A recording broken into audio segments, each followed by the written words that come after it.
இன்று நாம் தமிழ்நாட்டில் ஓடும் ரயிலின் கூரையில் துளையிட்டு கோடிக்கணக்கில் பணம் திருடப்பட்ட ஒரு சுவாரஸ்யமான கதையை பற்றி பார்ப்போம். இந்தியாவின் குற்றவியல் வரலாற்றில் சில குற்றங்கள் மட்டுமே அவற்றின் தைரியமான மற்றும் புதிரான தன்மைக்காக தனித்து நிற்கின்றன. ஆகஸ்ட் 9, 2016 அன்று தமிழ்நாட்டில் நடந்த ஒரு ரயில் கொள்ளை நாடு முழுவதும் உள்ள புலனாய்வு அமைப்புகளை அதிர்ச்சியில் ஆழ்த்தியது.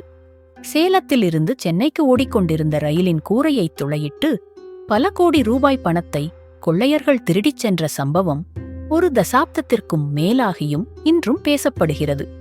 இது ஒரு சாதாரண திருட்டு அல்ல, இது ஒரு நுட்பமான, நன்கு திட்டமிடப்பட்ட மற்றும் தைரியமான கொள்ளையாகும். இந்தச் சம்பவம் புலனாய்வு அதிகாரிகளுக்கு பெரும் சவாலாக அமைந்தது. பல மாதங்கள் நீடித்த இந்த புலனாய்வின் கதை ஒரு விறுவிறுப்பான திரைப்படத்தை போன்றது.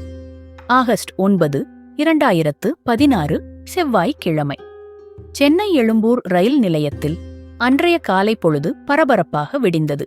சேலத்திலிருந்து சென்னைக்கு வந்த சேலம் எக்ஸ்பிரஸ் ரயில் அதிகாலை 3:55 மணிக்கு எழும்பூர் நிலையத்தை வந்தடைந்தது. இந்த ரயிலில் இந்திய ரிசர்வ் வங்கிக்கு சொந்தமான ரூபாய் 342 கோடி மதிப்புள்ள பழைய மற்றும் அழுக்கடைந்த ரூபாய் நோட்டுகள் 226 பெட்டிகளில் அடைக்கப்பட்டு ஒரு பிரத்யேக பார்சல் பெட்டியில் கொண்டுவரப்பட்டன. வழக்கமாக இதுபோன்ற பணப்பரிமாற்றங்களின் போது பலத்த பாதுகாப்பு ஏற்பாடுகள் செய்யப்படும். இந்த முறையும் தமிழ்நாடு காவல்துறையின் ஆயுதப்படை காவலர்கள் பாதுகாப்பு பணியில் ஈடுபட்டிருந்தனர். ரயில் எழும்பூர் நிலையத்தை அடைந்ததும் பார்சல் பெட்டியை திறக்க ரிசர்வ் வங்கி அதிகாரிகள் காலை 11 மணியளவில் வந்தனர்.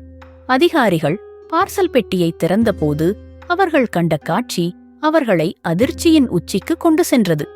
பெட்டியின் உள்ளே ரூபாய் நோட்டுகள் சிதறிக் கிடந்தன. சில பணப்பெட்டிகள் உடைக்கப்பட்டிருந்தன.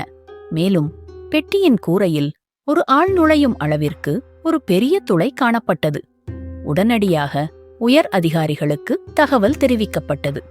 விரைந்து வந்த ரயில்வே பாதுகாப்பு படை RBF மற்றும் அரசு ரயில்வே காவல்துறை அதிகாரிகள் முதற்கட்ட விசாரணையை தொடங்கினர். திருடப்பட்ட பணத்தின் மதிப்பு ரூபாய் 5.78 கோடி என மதிப்பிடப்பட்டது. ஓடும் ரயிலில் கூரையை துளையிட்டு இவ்வளவு பெரிய தொகையை திருடிச் சென்ற சம்பவம் காவல்துறை வட்டாரத்தில் பெரும் அதிர்வலைகளை ஏற்படுத்தியது. இந்த வழக்கை விசாரிப்பதற்காக ரயில்வே காவல்துறை கண்காணிப்பாளர் விஜயகுமார் தலைமையில் 3 துணை கண்காணிப்பாளர்கள் அடங்கிய ஒரு சிறப்பு புலனாய்வு குழு அமைக்கப்பட்டது. தடயவியல் நிபுணர்கள் வரவழைக்கப்பட்டு கொள்ளை நடந்த பெட்டியில் ஆய்வு மேற்கொள்ளப்பட்டது. தடயவியல் சோதனையில் சில கைரேகைகள் மற்றும் ஒரு சில முடி மாதிரிகள் கிடைத்தன. கொள்ளையர்கள் வெல்டிங் கட்டர் அல்லது அதுபோன்ற ஒரு கருவியை பயன்படுத்தி கூரையை அறுத்திருக்கலாம் என நிபுணர்கள் கருதினர். புலனாய்வுக் குழுவினர் பல்வேறு கோணங்களில் விசாரணையை தொடங்கினர். இவ்வளவு பெரிய கொள்ளை உள்ஆட்களின் துணையில்லாமல் நடந்திருக்க வாய்ப்பில்லை என காவல்துறை நம்பியது. எனவே வங்கியில் பணியாற்றும் ஊழியர்கள், பணத்தை ஏற்றி இறக்கும் பணியாளர்கள் மற்றும் பாதுகாப்பு பணியில் இருந்த காவலர்கள் ஆகியோரிடம் விசாரணை நடத்தப்பட்டது.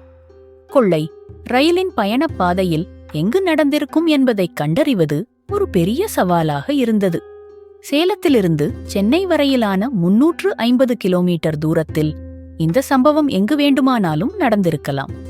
சேலம் மற்றும் விருத்தாச்சலம் இடையேயான 138 கிலோமீட்டர் தூர ரயில் பாதை அப்போது மின்மயமாக்கப்படவில்லை.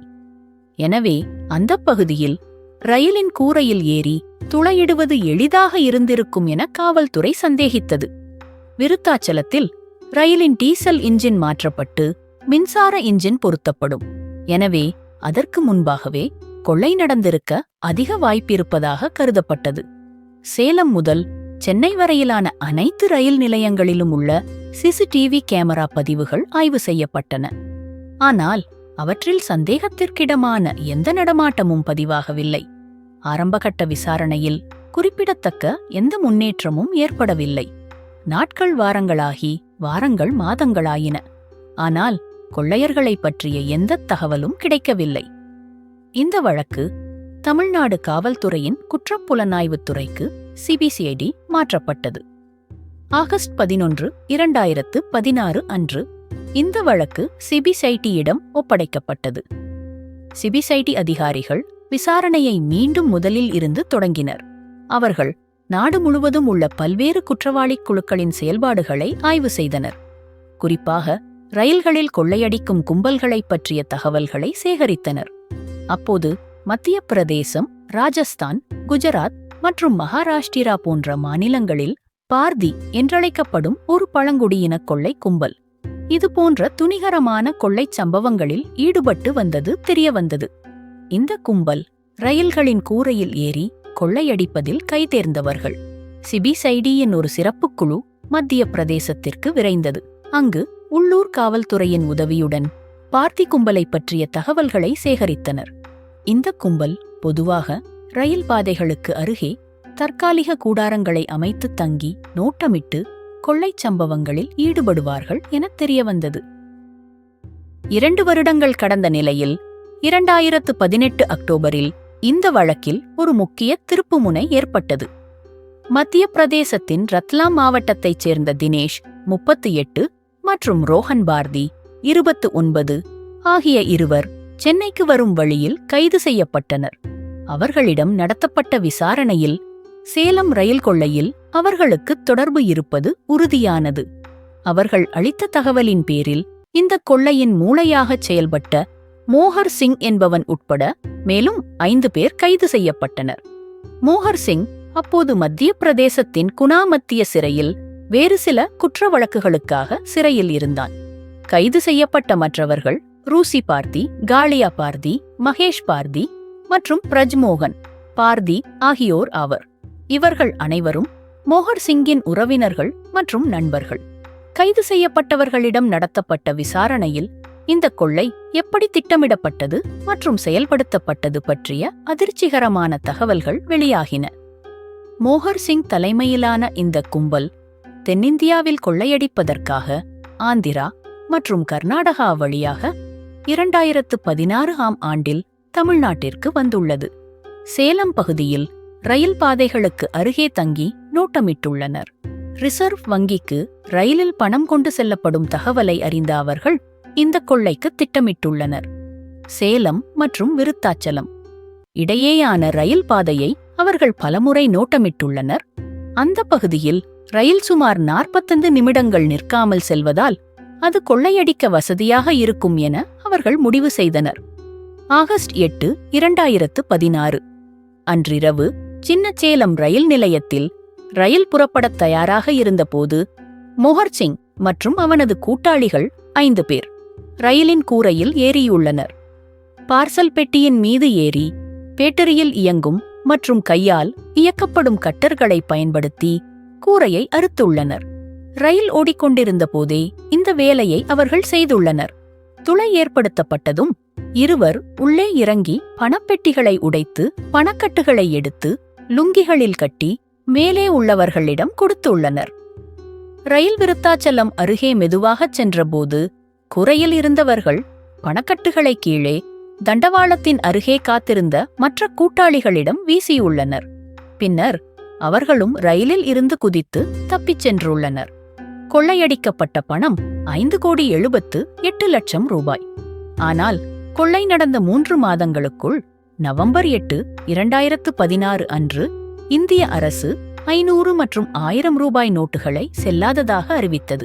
இதனால் கொள்ளையடிக்கப்பட்ட பணத்தில் பெரும்பகுதி பயனற்றதாகி போனது. கைது செய்யப்பட்ட கொள்ளையர்கள் பணத்தை தங்களுக்குள் பங்கிட்டுக் கொண்டதாகவும், ஆனால் பணமதிப்பிழப்பு நடவடிக்கையால் அவற்றை பயன்படுத்த முடியவில்லை எனவும் கூறினர். இருப்பினும் சிபிசிஐடி அந்த பணத்தை அவர்கள் வேறு வழிகளில் மாற்றியிருக்கலாமா என்பது குறித்தும் விசாரித்தது. இந்த வழக்கில் கைது செய்யப்பட்ட அனைவருக்கும் எதிராக நீதிமன்றத்தில் குற்றப்பத்திரிகை தாக்கல் செய்யப்பட்டது. நீண்ட விசாரணைக்குப் பிறகு அவர்களுக்கு தண்டனை வழங்கப்பட்டது. சேலம் ரயில் கொள்ளை வழக்கு இந்திய குற்றவியல் வரலாற்றில் ஒரு மறக்க முடியாத அத்தியாயமாகும். இது குற்றவாளிகளின் துணிச்சலையும் புலனாய்வு அமைப்புகளின் விடாமுயற்சியையும் ஒரு சேர வெளிப்படுத்தியது. தொழில்நுட்ப வசதிகள் குறைவாக இருந்த போதிலும் சிபிசிஐடி அதிகாரிகள் விடாமுயற்சியுடன் செயல்பட்டு 2 வருடங்களுக்குப் பிறகு குற்றவாளிகளை கண்டுபிடித்து சட்டத்தின் முன் நிறுத்தியது பாராட்டத்தக்கது. இந்த வழக்கு எதிர்காலத்தில் இதுபோன்ற சம்பவங்கள் நடைபெறாமல் தடுப்பதற்கான பாடங்களையும் கற்றுத் தந்துள்ளது. மேலும் பணமதிப்பிழப்பு நடவடிக்கை எதிர்பாராத விதமாக இந்த கொள்ளையர்களுக்கு ஒரு பெரிய அடியாக அமைந்தது. காலத்தின் விசித்திரமான ஒரு திருப்பமாகும்.